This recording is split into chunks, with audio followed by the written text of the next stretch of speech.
Alright, so this is a very basic how-to on how to make a battle group or a deck or an army, whatever you want to call it, in Broken Arrow.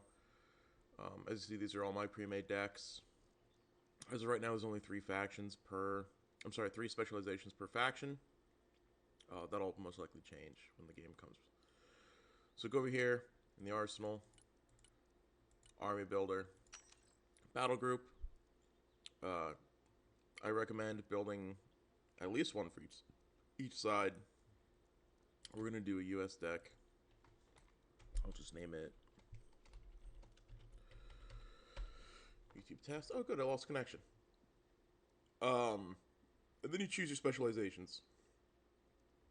You get Marine Corps, Armored, Airborne. Uh, the Marine Corps is very infantry heavy, with some supporting vehicles and helicopters. Armored tech is very obviously tank and support heavy. Then your airborne deck is infantry, helicopter, and aircraft heavy with some recon. Um, I'm an infantry player who likes to play with a lot of supporting assets like recon and artillery. So just for this, we'll just make a marine armored deck.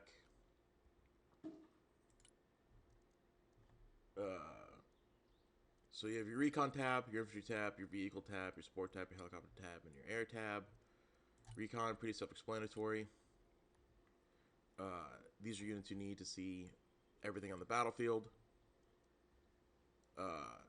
When you're looking at the stat card, there's some numbers you want to look for. So optics is how well they can see, and then stealth is how easy they are to get detected. When making a deck like this, I like to have basically all the infantry in light vehicles, except for the Cav Scouts. I'll put in the Recon Bradley because it, in and of itself, is a recon vehicle. So you just double click on a card if you want to add it. Plus gives you more, minus gives you less. And then you can also customize the vehicle itself. So you're like, oh, I want to up armor it and put a guided missile jammer on the top. Perfect. Keep in mind now that thing is worth more points. Force Recon. This is one of the units that you can customize their weapon loadout. I personally like to have my recon units with DMRs, so I'll leave them that way. Put them in a Humvee, give the Humvee minigun, two of them, good to go. Scout snipers, same thing.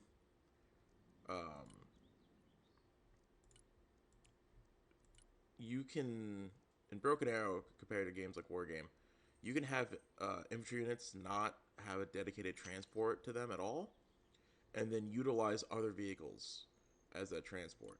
So, for example, my Force Recon comes in a Humvee, which means that I can use this Humvee for either my Cav Scouts or my Scout Snipers if I want. This is usually how I have mine set up: Force Recon on an LAV, so I could get an amphibious option, because the Bradleys are not amphibious. And then I usually upgrade the LAV to give it a little bit more armor. Once again, the LAV is also a recon vehicle, so once you dispose of the Force Recon, you can use the LAV to recon something else. Because I went armored, I get access to the M1A2 recon tank. So it's an M1A1 with 2,000 optics. So a very good recon tank. You also get the B-Fist that I recommend you upgrade, give an Iron Fist, everything like that. Boom, two of those. And then you can do something, if you want, something cheap. Don't have the points for that. So I'm sure if I knock these down, I probably have more points, but this is fine. Infantry tab. Things you want to look for an infantry tab is what it is they do. So, Marine Assaultmen, what you want to look at is these stats like this. So this weapon targets infantry, targets helicopters, and targets vehicles, right? And this one just targets just vehicles, just helicopters, so this is an anti-tank weapon. This will give you the damage, 8.5 damage, the range, whether or not it can be destroyed by APS. This is important because there's some munitions that can be intercepted and destroyed, some cannot. Then we have Marine Corps Dragon teams. And important to note is if you see this icon here, this is a top armor attack, which means that it will go through the top of the vehicle, which is the weakest point of the armor in real life, so it's similar to like that in the game. And it also fire and forget, which means you do not need to keep track of the target. Once the missile is launched, it does everything on its own. The Marines come in ACVs and AAVs. The ACVs can be upgraded to be an IFV here with 30mm cannon and armor. The Amtracs can also be upgraded. I don't ever really use this survivability upgrade. The side armor is kind of fine enough. TOW teams. So once again, you'll see there's a TOW 2A, semi-active guided, and then the TOW 2B. You'll see it does less damage. That's because it does top attack. Marine Raiders is one of the elite infantry that the U.S. gets for the beta. You can either get the door kickers or the standoff. Both are really good. If you need an infantry unit to kill infantry, this is the unit to use. Additionally, if you want a long-range unit, you could give them for 20 more points to get the Carl G, which has 600 range, 8.5 damage, really good anti-tank weapon. They get 2 DMRs, which ignore cover, 2 machine guns, or just keep them as door kickers, and they will target. I didn't realize that the law will target helicopters. That's interesting. Mechanical engineers. Mechanized engineers. This is another anti-infantry unit. They are strictly just for clearing houses. This small, while it does do damage against vehicles, you see it's HE, it's high explosive. It's really just made for destroying infantry and destroying buildings. So if you need more infantry killers, this is another good group. Mechanized Rifleman is just a basic army rifle unit. 203 grenade launcher, a saw, 4 AT4s. Once again, you could put them up in like the AMPV, upgrade it, armor it, things like that. Or you could do it in a Bradley, if you'd like, however you really want to play. Stinger team, so the difference between the Mechanized Rifleman AA and some other cards, I believe the Airborne card gets dedicated Stinger teams, is that with this card you only get 1 Stinger, but for the dedicated Stinger team you get 2 Stingers. The only difference with this is you get an actual like squad with a machine gun and grenade launcher to help fight. Once again, look at the stats here. It'll target helicopters and airplanes. It's fire and forget. It has a low altitude range because vehicles can fly at different altitudes, and then a high altitude range. So basically, if something is like a fast moving jet is higher up, this won't be able to target as well. If it's a low altitude like a helicopter, it'll be able to target it. Then you have a machine gun squad, pretty basic, made for holding down buildings and killing infantry. Then you've got Marines. This is like the bread and butter of a lot of the U.S. decks is using Marines. You can upgrade them 2 ways. Keep them the standard Marine way, where they get the M27 with grenade launcher and AT, or you could bring Reserve Marines, which get the M16, the 203 grenade launcher, and then 3 machine guns instead of AT. So this way it is a lot more focused on fighting other infantry than it is fighting vehicles. So if you pair these guys up with like a Javelin team or a TOW team or an Assaultman team, you know, you could substitute the AT out for machine gun depending on how you're playing it. Vehicle tab. This is all your support vehicles, so your tanks, your ATGM carriers, things like the Assault Breacher, which is a pretty new vehicle It wasn't in War Game or anything like that. This is a Miklik launcher. This right here, it's a Miklik. Essentially, these wires, these are basically ropes of explosives that are used in real life to clear out entire minefields. But in Warno, you use them to basically clear out neighborhoods and tree lines. They'll do a shitload of damage. They have a pretty good blast radius and will absolutely destroy infantry. Then you have, because I chose armor, you have a whole plethora of armor decks. Upgrade them, you know, put a jammer, put an armor package on it. SEP, you can upgrade with trophies. Trophy packages, and APSs. The SEP V3 is going to be like one of the most expensive tanks in the game, fully upgraded. It has 1400 frontal armor, 600 side armor, all the different types of shells and rounds. The M60 is an interesting one because you can downgrade it to be a CEV, which is a combat engineering vehicle, and it changes it from a fighting tank to a anti-infrastructure, anti-infantry tank, where there's 165 millimeter cannon. Once again, M109. You can upgrade the LAV with a different tow missile. This one is the top attack version. So a lot of things you could do with that. Support, this is a big one. Because I'm Marines, I also get the AAV Miklik, which I can also change into a top armor attack heat launcher, which is very cool. LEVAD, this is another very staple anti-air piece. Does pretty well against aircraft, helicopters, and infantry. You can upgrade it with armor. You can add a Hydra rocket pod, which will target infantry and helicopters. LAVL is your logistics carrier. You can tell if something's a logistics vehicle because it has this heavy lift weight, which means it can carry supplies to you. Mortar launcher here. Mortar launcher here. You can upgrade it from a 81mm to 120mm mortar carrier. LVSR, another big supply vehicle that can be upgraded with weapons. You can upgrade it with armor if you think that you're going to be driving this into combat. Mortar carrier, you can switch a lot of these mortar vehicles between what kind of rounds they carry. Same with the paladins. You can do a cluster HE. Keep in mind, cluster is not what you think. Cluster is used for anti-vehicle purposes. So top armor. What is this guy doing? Top armor and anti-vehicle attacks is what cluster is really good for.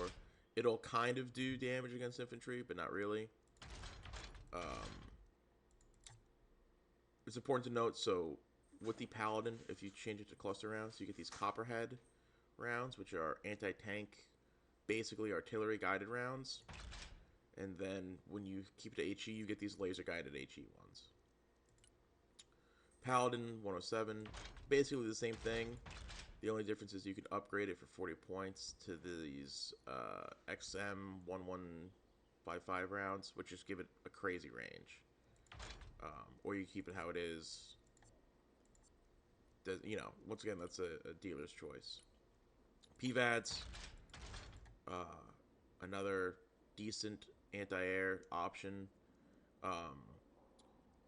As you can see, this icon here means it'll target missiles. So any incoming ballistic missile, guided missile, seed missile, things like that, if this thing has its radar turned on, it will be able to shoot down that missile.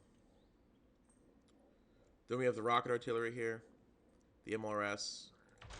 Once again, you can switch how you want it. The ATACMS is a ballistic missile, which needs to have a target. So you can't just really point it anywhere. You need to have a target that you're looking for. Same with the Prism. See, it's laser guided. You need to have a laser guided target.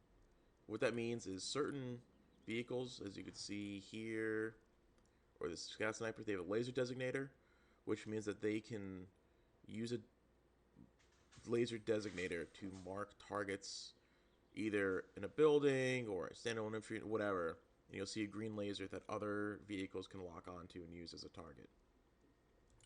Even if they lose line of sight on the unit, if they laze like a building or a wood line or something like that, as long as that laser is still in the area, you'll be able to drop guided munitions on it. Linebacker, this is another AA piece. You can upgrade, give it Hellfire missiles that attack helicopters and tanks. Upgrade the armor, upgrade the engine, everything like that. Another supply vehicle here. This one's interesting because you can downgrade it to not carry supplies if you'd like. If you just want a truck to full dudes, you can do that. I don't recommend that because it can carry guys anyway. All you're doing is just giving it 5 more armor.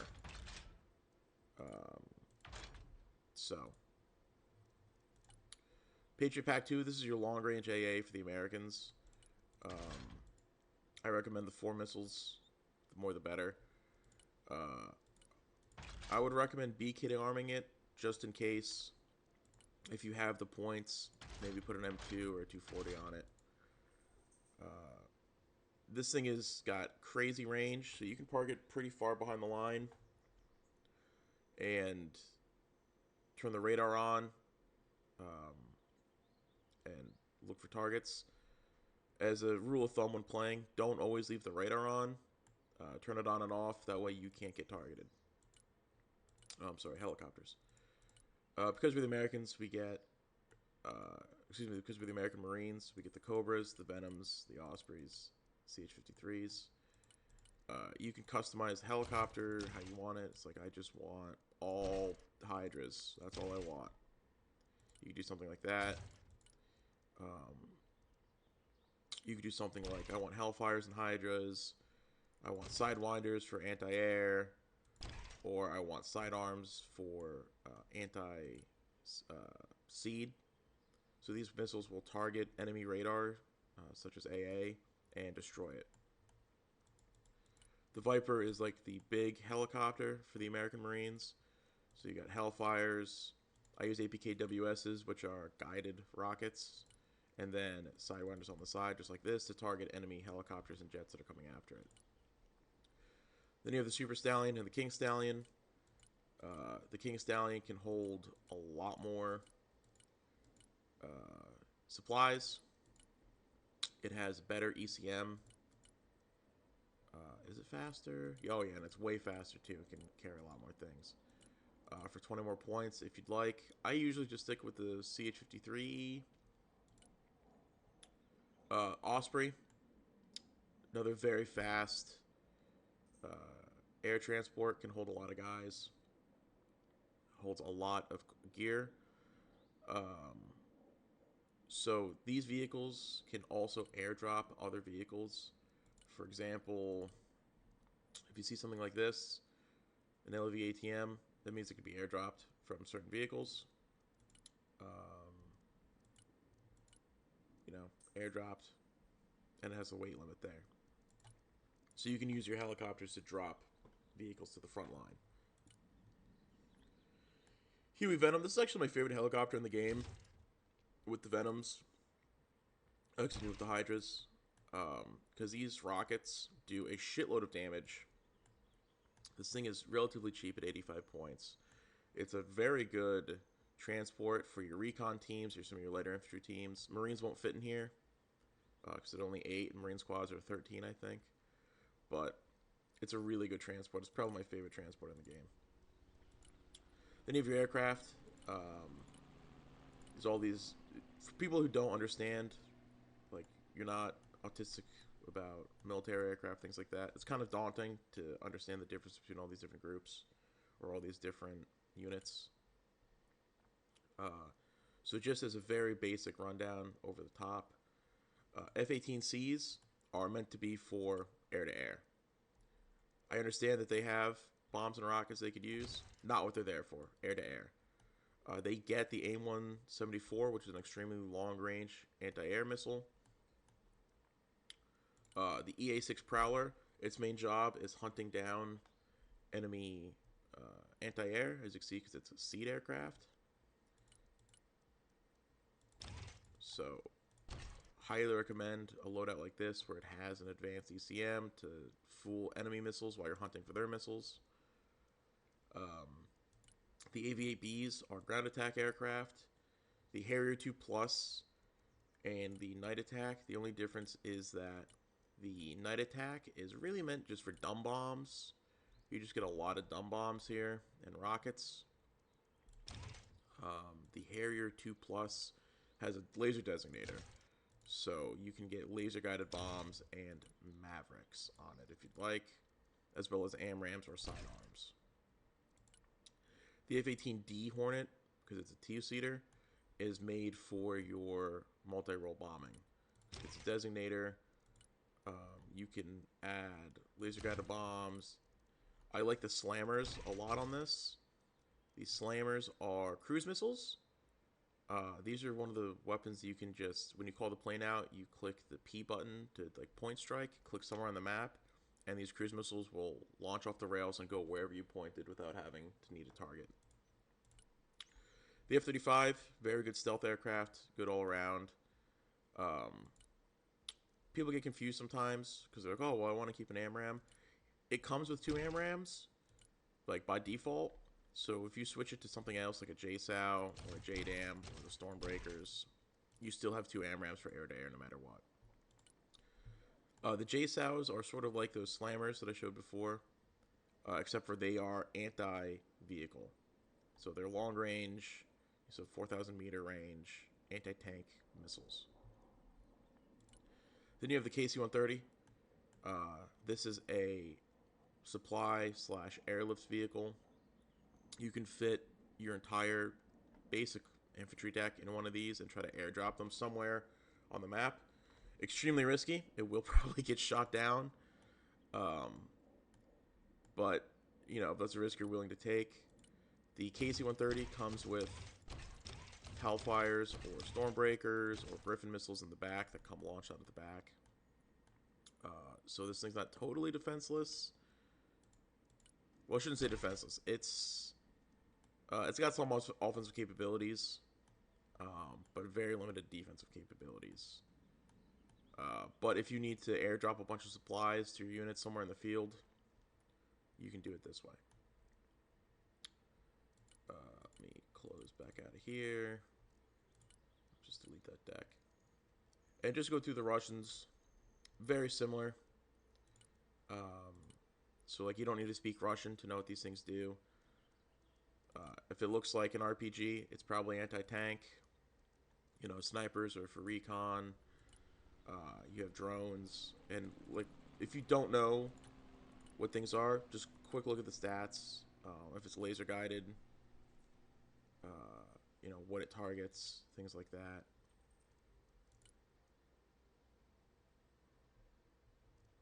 Thermobaric is high explosive against infantry, so keep that in mind. You see the word thermobaric, it's made for use against infantry. That's basically it.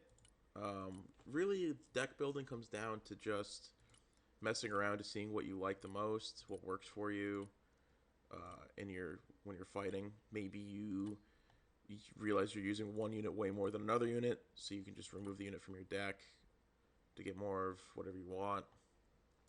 It really just comes down to like trial and error and playing to what you think your strengths might be. Don't be afraid to make a bunch of decks to try out a bunch of different things. Like I have 3 Marine airborne decks because they have different setups on each of them that I like to try out.